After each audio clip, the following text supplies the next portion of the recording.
looking for ICT-based resources for your primary maths lessons? Well, today on a Resource Review ICT special, we'll be looking at 3 that might just add up to a winning formula. They are a CD-ROM of activities for the most able 9-year-olds, a software package designed to teach sorts and searches, and some software for data handling. Recommending today's resources is Lynn McClure. Lynn is a freelance education consultant and chair of the Mathematical Association Primary Committee. On the panel today we have Colin Hinson, a freelance education consultant and broadcaster, and Jared Brading. Jared's deputy headmaster at St Mary of the Angels RC School in West London, and he's been trying out the resources in his lessons. Matthew Tosh, our resident ICT expert, will be calculating the effectiveness of these resources over in the test lab. Well, Lynn, the first choice of resource for us today is Maths Insight 9. It comes on a CD-ROM, comes with these two books as well. What is this resource and why do you like it? I like Maths Insight because I think a lot of teachers are unsure as to how to meet the needs of their most able pupils. Usually what teachers do is accelerate their children through to the next stage. And what we actually want able pupils to do is to think mathematically. And that's what this resource is all about. There are 5 different sections on the CD. The one that I'd like to show you very briefly is about writing a question. And there are 3 different questions, all on the same sort of theme. And then they have a writing frame in order to make one up. The second sort of activity is one where you can open some questions out. So in this particular one, you're asked to put the block on the grid so that the answers add up to 700. What we then do is look at the dimensions of this question and ask, how could we open this question out? So we could, for example, make this grid go from 0 to 30. Would the blue cross still add up to 700? Well, before we go any further, let's go over and see what Matthew made of Maths Insight 9. Maths Insight 9 comprises both computer-based and paper-based activities. Of course, I'm going to be focusing on the computer-based ones today. Essentially, you've got a list of questions that you can set for pupils, and I can choose up to a maximum of 5 activities. Once I've selected them, I hit the Start button, and it takes us into the activities themselves.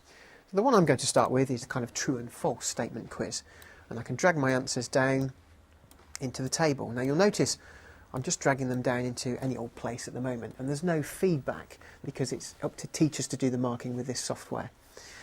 I can change activity. This one's a little bit more thought-provoking. I've got to create a series of shapes that are symmetrical, and I just have a maximum of 2 clicks. I think it's that one. Yes, I've got it symmetrical now. Now, all of the answers that you put into the programme as you scroll through the quizzes are preserved. If I just take you back to the main menu, I can't because I need to put a password in first, and I quite like this because it encourages pupils to stay focused on the task if they don't have the password. But if I do put the password in, I'll show you a couple of resources that aren't interactive. They've been included here really as kind of print masters to back up the paper copies that you've got. It's an uncomplicated resource, and above all, it's incredibly user-friendly.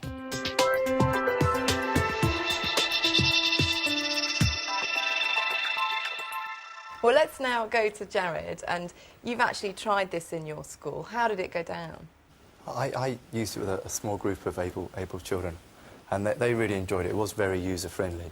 And to be fair, I did leave some of them on their own for a while. And they worked through the questions quite happily. But they really liked it. They found it very easy to use. They found the interactive questions very entertaining, and they enjoyed the programme.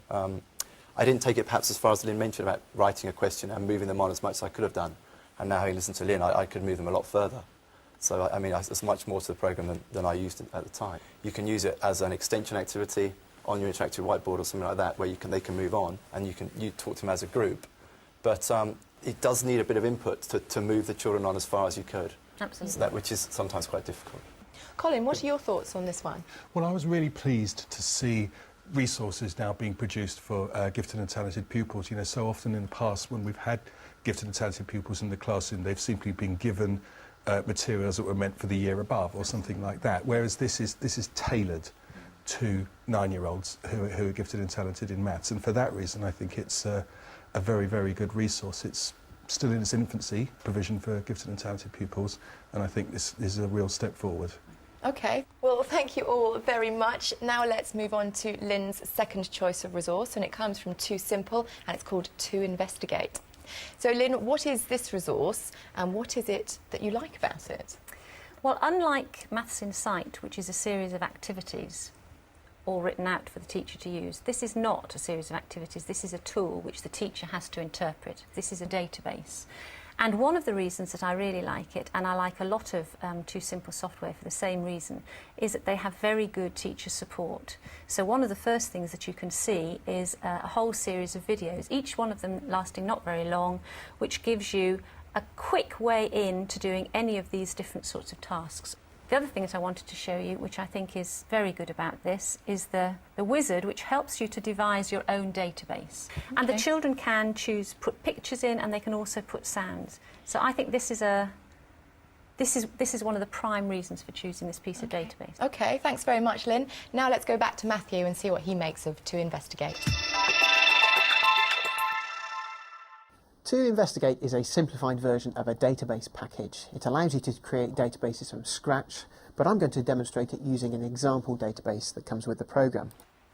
Now, all of our records are displayed as images, and you can drag them around and regroup them on the page. Double-clicking on a record brings up the fields within the record, and provided the database isn't write protected, you can edit the values. Well, this card menu here allows you to add new records, delete them, and also design the records, and this is what you would use if you were creating a database from scratch. You can change the number of fields, you can have up to a maximum of 12, and you can edit each field as well. Of course, the true power of any database is the ability to search, and there are several ways of doing this. The first one is using the Find option here on the card menu. Now I'm going to do a search on the number of legs. Let's go for less than or equal to 6. And I'm going to chuck in another search term as well, just to make it a little bit more involved. Let's look at the name, includes the letter E. And we'll have a Venn diagram of all the results as well. So we'll click on OK, and you can see it's a really visual sorting process. And I can speed it up as well using our speed controls here. Off it goes. And there we have it, our finished results. Now you can also classify things according to the field, so you can group things together, and you can even report in the form of a graph. I'm just going to show you how quick it is to produce a graph. Just do a graph on habitats. There we have it. It's an incredibly user-friendly package.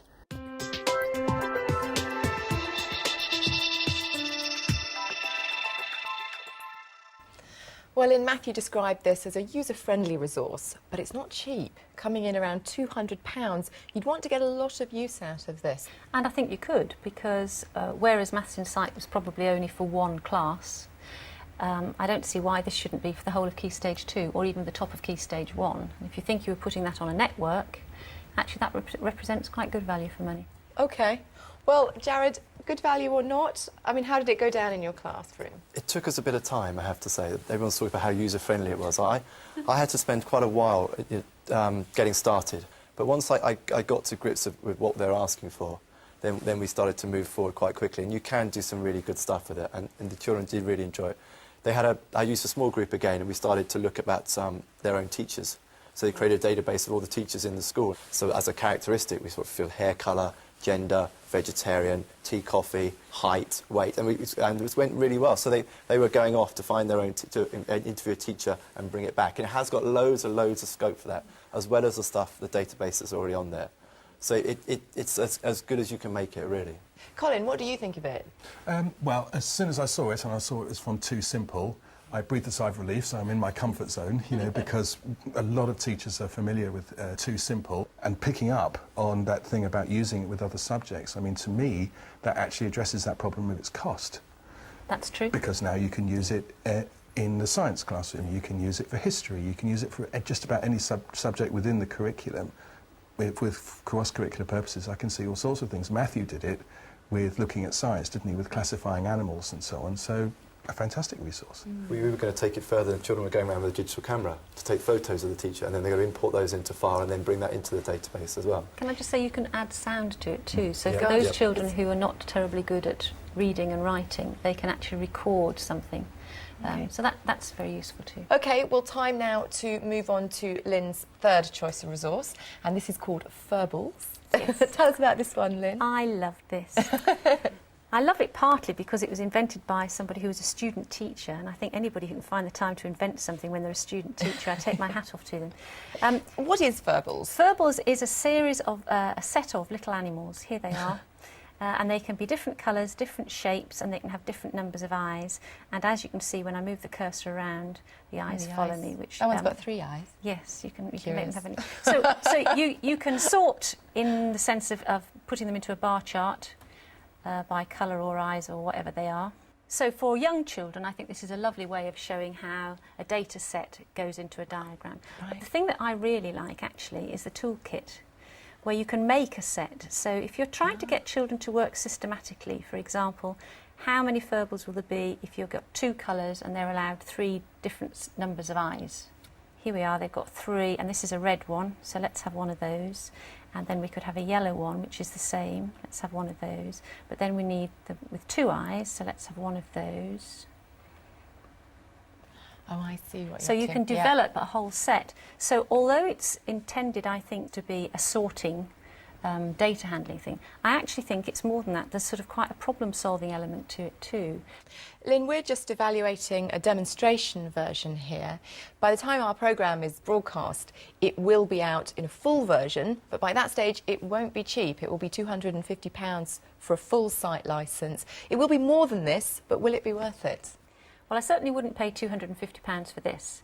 But I think we'd have to reserve judgment until we saw what the full version was like to see whether it really was value for money.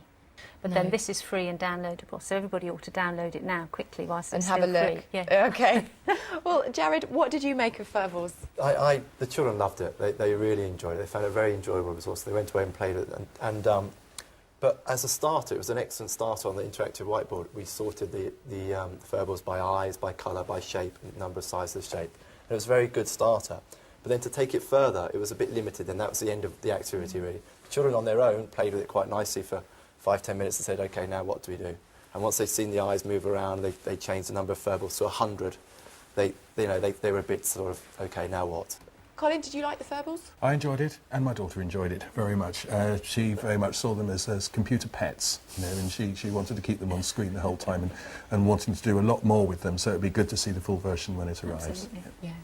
All right, well, I'm afraid that's all we've got time for today. But just to recap, the 3 resources that we've looked at are Maths Insight 9 from NFER Nelson, To Investigate from Too Simple Software Limited, and the demonstration version of Furballs from Alec McEachran. The full version to be released by Sherston Software in early 2007. For more information about the resources we've looked at today, go to our website. That's teachers.tv/resource review. Or if you want to email us, resourcereview@teachers.tv. I'd like to say a very big thank you to our panel, to Lynn, to Jared and to Colin. Thank you for joining us. We'll see you next time on Resource Review. Bye-bye.